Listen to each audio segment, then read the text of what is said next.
Bonjour, la guerre de volonté sévit dans le monde, semant le chaos dans tous les aspects de la société. Du leadership international aux relations familiales, ce phénomène engendre révoltes, conflits et divisions, menaçant même de déclencher de nouveaux conflits mondiaux. Pourtant, une lueur d'espoir émerge. L'établissement d'un équilibre pourrait-il être la clé pour surmonter ces épreuves et éviter la catastrophe imminente? Pour cela, chers lecteurs, amoureux du théâtre et de la littérature française, je vous invite à faire un voyage passionnant avec moi dans les profondeurs de cet ouvrage intitulé « La guerre des volontés ».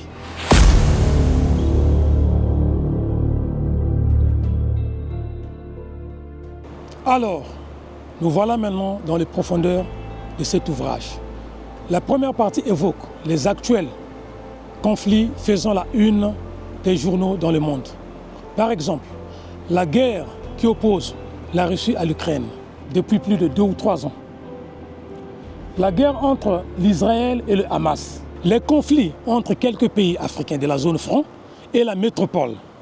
Le conflit entre le Rwanda et la RDC. Tous ces conflits entraînant la défaillance politique, économique et sociale de la majorité des pays du monde, provoquant ensuite la crise dans le monde, l'augmentation des prix d'achat des matières premières, autant que toutes les autres ressources permettant à faire fonctionner le reste du monde.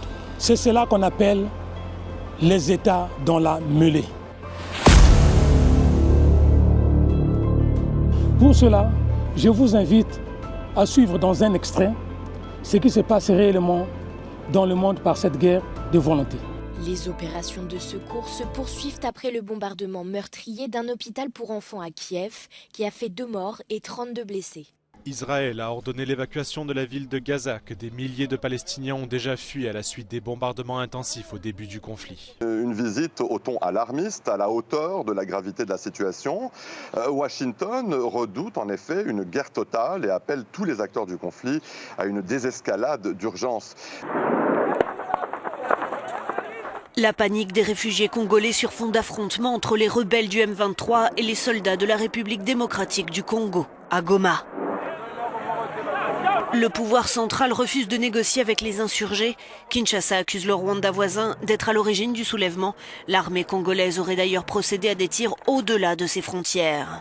La deuxième partie de cet ouvrage évoque des couples de différentes races, promis à des mariages heureux et de longue durée, mais hélas, ils plongent totalement dans les ténèbres à cause de cet inévitable conflit causé par l'orgueil et la domination. Certains couples visiblement harmonieux et heureux aux yeux des hommes cachent mal des atrocités par une extrême cruauté, des propos blessants ou calomnieux, inimaginables dans leur demeure. Les séparations de corps alors que les conjoints partagent le même toit. L'image d'un couple vivant mal sa fracture à l'avenir incertain et qui s'éteint inexorablement. Ces couples sont là pour la bonne forme, à peine liés grâce aux nombreux enfants qu'ils ont. Et pour la réussite de leurs enfants, ils entretiennent une liaison apparente. On trompe l'œil, régnant l'indifférence devant la mauvaise atmosphère qui régit leur demeure et les conséquences que cela peut produire à l'avenir pour ce couple, déjà dans la disgrâce aux yeux du Créateur. Certains couples arrivent à surmonter leurs épreuves.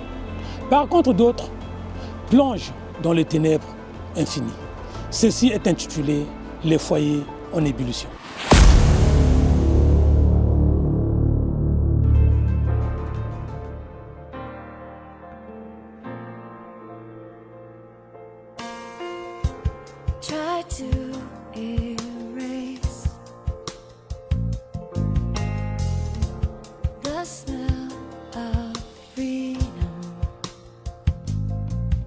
La troisième et la dernière partie évoquent 2 politiques et leurs États, l'un européen et l'autre africain. Le président africain arrive à porter une certaine influence sur le président européen en prenant le contrôle de son gouvernement. Peut-on parler d'une colonisation renversée ou d'une simple manœuvre politique? Nous voilà dans une scène surréaliste hallucinant, invraisemblable, intitulé L'influence renversée. Pour cela, je vous dis au revoir et à très bientôt.